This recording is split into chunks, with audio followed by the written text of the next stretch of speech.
ನಮಸ್ಕಾರ. ಇವತ್ತು ನಾವು ಚರ್ಚೆ ಮಾಡ್ತಿರೋ ವಿಷಯ ಲಿಂಗ ಸಮಾನತೆ. ಕೇಳೋದಕ್ಕೆ ಇದೊಂದು ಸಣ್ಣ ಪದ ಅನ್ಸಿದ್ರೂ ಇದು ಪ್ರತಿಯೊಬ್ಬ ಮನುಷ್ಯನಿಗೂ ಸಿಗ್ಬೇಕಾದ ಒಂದು ಮೂಲಭೂತ ಹಕ್ಕು. ಆದರೆ ಈ ಹಕ್ಕಿಗೆ ಸವಾಲುಗಳೇನು?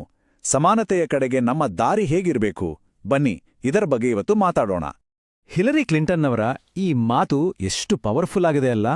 ಅಂದ್ರೆ ಮಹಿಳೆಯರ ಹಕ್ಕುಗಳನ್ನ ಮಾನವ ಹಕ್ಕುಗಳಿಂದ ಬೇರ್ಪಡಿಸಿ ನೋಡಕ್ಕೆ ಸಾಧ್ಯವೇ ಇಲ್ಲ. ಇವೆರಡೂ ಒಂದಕ್ಕೊಂದು ಬೆಸೆದುಕೊಂಡಿದೆ. ಈ ಒಂದು ಅದ್ಭುತ ಮಾತೆ ಇವತ್ತಿನ ನಮ್ಮ ಚರ್ಚೆಯ ಅಡಿಪಾಯ. ಯಾವುದೇ ಒಂದು ದೊಡ್ಡ ವಿಷಯವನ್ನ ಅರ್ಥ ಮಾಡ್ಕೋಬೇಕು ಅಂದ್ರೆ ಕೆಲವೊಂಗ ಅದಕ್ಕೊಂದು ಕಥೆಯ ಮೂಲಕನೇ ಹೋಗ್ಬೇಕು. ಹಾಗಾಗಿ ಬನ್ನಿ ಈ ಚರ್ಚೆಯನ್ನ ಸರೋಜಮ್ಮ ಅನ್ನೋರ ಒಂದು ಕಥೆಯಿಂದ ಶುರು ಮಾಡೋಣ. ಇದೊಂದು ನಿಜಕ್ಕೂ ಯೋಚನೆ ಮಾಡಬೇಕಾದ ಪ್ರಶ್ನೆ. ಅಧಿಕಾರದ ಕುರ್ಚಿ ಮೇಲೆ ಕೂತ ತಕ್ಷಣ ನಿಜವಾದ ಅಧಿಕಾರ ಕೈಗೆ ಬಂದ ಹಾಗೆನಾ? ಸರೋಜಮ್ಮನವರ ಜೀವನವೇ ಈ ಪ್ರಶ್ನೆಗೆ ಒಂದು ಉತ್ತರ ಕೊಡುತ್ತೆ. ಇವರೇ ಸರೋಜಮ್ಮ. ಇಂಜಿನಿಯರ್ ಆಗ್ಬೇಕು ಅಂತ ಕನಸು ಕಂಡಿದ್ದ ಒಬ್ಬ ಪ್ರತಿಭಾವಂತೆ. ಆದ್ರೆ ಮದುವೆ ಆದ್ಮೇಲೆ ಆ ಕನಸೆಲ್ಲ ಮರೆತೋಯ್ತು. ಗ್ರಾಮ ಪಂಚಾಯಿತಿ ಎಲೆಕ್ಷನ್ನಲ್ಲಿ ಅವರ ಗಂಡ ರಂಗಪ್ಪ ಸೋತ್ಹೋದ. ಆಗ ತನ್ನ ಬದ್ಲಿಗೆ ಸರೋಜಮ್ಮನನ್ನ ನಿಲ್ಸಿ ಗೆಲ್ಲಿಸ್ದ.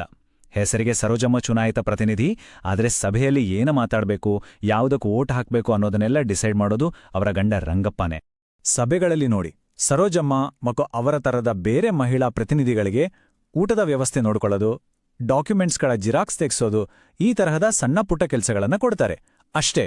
ಅವರು ಊರಿನ ಒಳ್ಳೆದಕ್ಕೆ ಏನಾದ್ರೂ ಸಲಹೆ ಕೊಟ್ರೆ ಅದಕ್ಕೆ ಯಾರೂ ಕಿವಿ ಕೊಡೋದೇ ಇಲ್ಲ.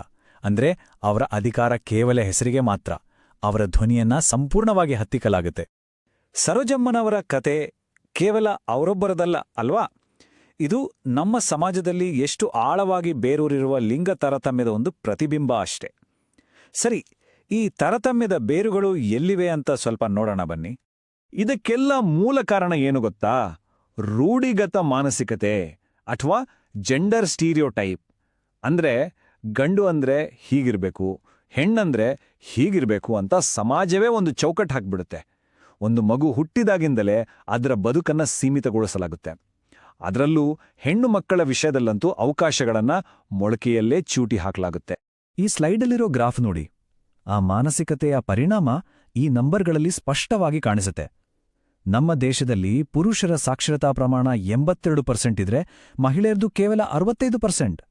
ಶಿಕ್ಷಣದಲ್ಲೇ ಇಷ್ಟೊಂದು ದೊಡ್ಡ ಅಂತರ ಇದ್ರೆ ಇನ್ನು ಉಳಿದ ವಿಷಯಗಳ ಕಥೆಯೇನು? ಇದೇ ಅಲ್ವಾ ಎಲ್ಲ ಅಸಮಾನತೆಗೂ ಮೂಲ. ಇನ್ನೊಂದು ಅಂಕಿಅಂಶವನ್ನಂತೂ ಕೇಳಿದ್ರೆ ಶಾಕ್ ಆಗತ್ತೆ. ಭಾರತದಲ್ಲಿ ಪ್ರತಿ 1000 ಪುರುಷರಿಗೆ ಇರೋದು ಕೇವಲ 919 ಮಹಿಳೆಯರು. ಈ ಸಂಖ್ಯೆ ಹೆಣ್ಣುಮಕ್ಕಳ ಬಗ್ಗೆ ಸಮಾಜಕ್ಕಿರೋ ತಾತ್ಸಾರವನ್ನ ಮತ್ತು ಭ್ರೂಣಹತ್ಯೆಯಂತಹ ಘೋರ ಅಪರಾಧವನ್ನ ಎತ್ತಿ ತೋರಿಸುತ್ತೆ. ಈ ಚಾರ್ಟ್ ಒಂದು ವಿಚಿತ್ರ ಕಥೆಯಲ್ಲಿಡುತ್ತೆ ನೋಡಿ. ಮಹಿಳೆಯರು ಹೈಯರ್ ಎಜುಕೇಷನ್ನಲ್ಲಿ 46% ಇದ್ದಾರೆ. ಅಂದ್ರೆ ಓದೋದ್ರಲ್ಲಿ ಮುಂದಿದ್ದಾರೆ. ಆದರೆ ಲೋಕಸಭೆಯಲ್ಲಿ ಅವರ ಪಾಲು ಕೇವಲ 11% ಮತ್ತು ಕೆಲಸ ಮಾಡೋರ ಸಂಖ್ಯೆ ಕೇವಲ 27%. ಇದರ ಅರ್ಥ ಏನು? ಚೆನ್ನಾಗಿ ಓದಿದ್ರೂ ಕೂಡ ಅಧಿಕಾರ ಮತ್ತು ಉದ್ಯೋಗದ ಅವಕಾಶಗಳು ಅವರಿಗೆ ಸಿಗ್ತಿಲ್ಲ. ಲಿಂಗ ಸಮಾನತೆ ಅಂದಾಗ ನಾವು ಕೇವಲ ಗಂಡು ಮತ್ತು ಹೆಣ್ಣಿನ ಬಗ್ಗೆ ಮಾತ್ರ ಮಾತಾಡಿದ್ರೆ ಸಾಲ್ದು. ಸಮಾಜದಿಂದ ಯಾವಾಗಲೂ ಕಡೆಗಣಿಸಲ್ಪಡುವ ತೃತೀಯ ಲಿಂಗಿ ಸಮುದಾಯದ ಹೋರಾಟದ ಬಗ್ಗೆ ಮಾತಾಡೋದು ಕೂಡ ಅಷ್ಟೇ ಮುಖ್ಯ. ದಶಕಗಳ ಹೋರಾಟ, ಅವಮಾನ, ನೋವು ಎಲ್ಲವನ್ನ ಸಹಿಸಿಕೊಂಡ ಮೇಲೆ 2014ರಲ್ಲಿ ಭಾರತದ ಸುಪ್ರೀಂ ಕೋರ್ಟ್ ಒಂದು ಐತಿಹಾಸಿಕ ತೀರ್ಪು ಕೊಡ್ತು. ಆ ತೀರ್ಪಿನ ಪ್ರಕಾರ ತೃತೀಯ ಲಿಂಗಿಗಳನ್ನ 3ನೇ ಲಿಂಗ ಅಂತ ಅಧಿಕೃತವಾಗಿ ಗುರುತಿಸಲಾಯಿತು. ಅಷ್ಟೇ ಅಲ್ಲ, ಸಂವಿಧಾನದಲ್ಲಿರೋ ಎಲ್ಲ ಹಕ್ಕುಗಳು ಅವ್ರಿಗೂ ಸಿಗ್ಬೇಕು ಮತ್ತು ತಮ್ಮ ಲಿಂಗವನ್ನ ತಾವೇ ಗುರ್ತಿಸ್ಕೊಳ್ಳೋ ಹಕ್ಕನ್ನು ಅವ್ರಿಗೆ ಕೊಡ್ಲಾಯಿತು. ಇವರೇ ನರ್ತಕಿ ನಟರಾಜ್. ತುಂಬಾ ಪ್ರಸಿದ್ಧ ಭರತನಾಟ್ಯ ಕಲಾವಿದೆ. ಸಮಾಜ, ಕುಟುಂಬ ಎಲ್ಲರಿಂದ ತಿರಸ್ಕಾರಕ್ಕೊಳಗಾದರೂ ತಮ್ಮ ಕಲೆಯಿಂದಲೇ ಎಲ್ಲದಕ್ಕೂ ಉತ್ತರ ಕೊಟ್ಟು 2019ರಲ್ಲಿ ಪದ್ಮಶ್ರೀ ಪ್ರಶಸ್ತಿ ಪಡೆದ ಮೊದಲ ತೃತೀಯ ಲಿಂಗಿ ಅನ್ನೋ ಇತಿಹಾಸವನ್ನೇ ಸೃಷ್ಟಿ ಮಾಡಿದ್ರು. ಇವರ ಸಾಧನೆ ನಿಜಕ್ಕೂ ಒಂದು ಸ್ಫೂರ್ತಿ. ಹಾಗೆಯೇ ನಮ್ಮ ಕರ್ನಾಟಕದ ಹೆಮ್ಮೆ ಮಂಜಮ್ಮ ಜೋಗತಿ ಅವರನ್ನ ನೋಡಿ. ಬದುಕಿಗಾಗಿ ಬೀದಿಗಳಲ್ಲಿ ಹೋರಾಟ ಮಾಡಿ ಇವತ್ತು ಒಬ್ಬ ಅದ್ಭುತ ಜಾನಪದ ಕಲಾವಿದೆಯಾಗಿ ಬೆಳೆದು ಕರ್ನಾಟಕ ಜಾನಪದ ಅಕಾಡೆಮಿಯ ಮೊದಲ ತೃತೀಯ ಲಿಂಗಿ ಅಧ್ಯಕ್ಷೆಯಾಗಿ ಇತಿಹಾಸ ಬರೆದಿದ್ದಾರೆ. ಇವರಿಗೂ 2021ರಲ್ಲಿ ಪದ್ಮಶ್ರೀ ಪ್ರಶಸ್ತಿ ನೀಡಿ ಗೌರವಿಸಲಾಯಿತು.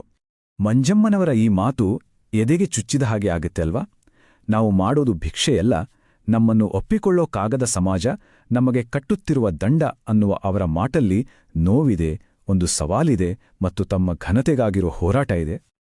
ಸರಿ, ಇಷ್ಟೊತ್ತು ನಾವು ಸಮಸ್ಯೆಗಳನ್ನ ಗುರುತಿಸಿದ್ವಿ. ಅದು ಮೊದಲನೇ ಹೆಜ್ಜೆ. ಈಗ ಪರಿಹಾರದ ಕಡೆಗೆ ಗಮನ ಕೊಡೋಣ. ಸರೋಜಮ್ಮನವರಂತಹ ಪ್ರತಿನಿಧಿಗಳು ನಿಜವಾದ ಅಧಿಕಾರವನ್ನ ಚಲಾಯಿಸೋಕೆ ಸ್ಥಳೀಯ ಮಟ್ಟದಲ್ಲಿ ಅಂದ್ರೆ ಗ್ರಾಮ ಪಂಚಾಯಿತಿಗಳು ಏನೆಲ್ಲ ಮಾಡ್ಬೋದು ಅಂತ ನೋಡೋಣ. ಗ್ರಾಮ ಪಂಚಾಯಿತಿಗಳು ಮನ್ಸ್ ಮಾಡಿದ್ರೆ ಬದಲಾವಣೆಯನ್ನ ತರಬಹುದು.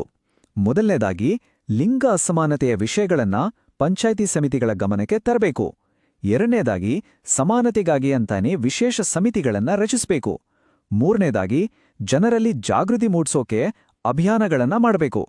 ಕೊನೆಯದಾಗಿ ಈ ಎಲ್ಲಾ ಕೆಲಸಗಳು ಸರಿಯಾಗಿ ನಡೀತಿದ್ಯಾ ಅಂತ ನೋಡಕ್ಕೆ ಒಂದು ವ್ಯವಸ್ಥೆ ಬೇಕು. ಇವೆಲ್ಲ ಆದ್ರೆ ಸರೋಜಮ್ಮನವರಂಥ ಮಹಿಳೆಯರ ಕೈಗೆ ನಿಜವಾದ ಅಧಿಕಾರ ಸಿಗುತ್ತೆ. ಅದರಲ್ಲೂ ಮಹಿಳೆಯರ ಮೇಲಿನ ದೌರ್ಜನ್ಯ ತಡೆಯೋಕಂತೂ ಕೆಲವು ಖಚಿತವಾದ ಕ್ರಮಗಳನ್ನ ತಗೊಳ್ಳೇಬೇಕು. ಗ್ರಾಮಸಭೆಯಲ್ಲಿ ಈ ವಿಷಯದ ಬಗ್ಗೆ ಮುಕ್ತವಾಗಿ ಮಾತಾಡಬೇಕು. ಗ್ರಾಮ ಪಂಚಾಯತ್ ಡೆವಲಪ್ಮೆಂಟ್ ಪ್ಲಾನ್ನಲ್ಲಿ ಇದನ್ನ ಸೇರಿಸಬೇಕು. ಲಿಂಗ ಸಂವೇದನಾ ಕಾರ್ಯಕ್ರಮಗಳು, ಶಾಲೆಗಳಲ್ಲಿ ಕೌನ್ಸಿಲಿಂಗ್ ಮತ್ತು ಸಾರ್ವಜನಿಕ ಸ್ಥಳಗಳು ಎಲ್ಲರಿಗೂ ಸೇಫ್ ಆಗಿರೋ ಹಾಗೆ ನೋಡ್ಕೊಳ್ಳೋದು, ಹೀಗೆ ಸಾಕಷ್ಟು ಕೆಲಸಗಳನ್ನ ಮಾಡಬಹುದು. ಕೊನೆಗೆ ಈ ಒಂದು ಪ್ರಶ್ನೆ ನಮ್ಮೆಲ್ಲರನ್ನೂ ಕಾಡಬೇಕು. ಬದಲಾವಣೆ ಯಾವಾಗ್ಲೂ ನಮ್ಮಿಂದ, ನಮ್ಮ ಸಮುದಾಯದಿಂದಲೇ ಶುರುವಾಗಬೇಕು. ಲಿಂಗ ಸಮಾನತೆ ಅನ್ನೋದು ಬರೀ ಸರ್ಕಾರದ ಜವಾಬ್ದಾರಿಯಲ್ಲ, ಅದು ನಮ್ಮೆಲ್ಲರ ಜವಾಬ್ದಾರಿ. ಹಾಗಾದ್ರೆ ನಿಮ್ಮ ಸಮುದಾಯದಲ್ಲಿ ಸಮಾನತೆಯನ್ನ ತರೋಕೆ ನೀವು ಇಡಲಿರುವ ಮುಂದಿನ ಹೆಜ್ಜೆ ಯಾವುದು? ಖಂಡಿತ ಯೋಚನೆ ಮಾಡಿ.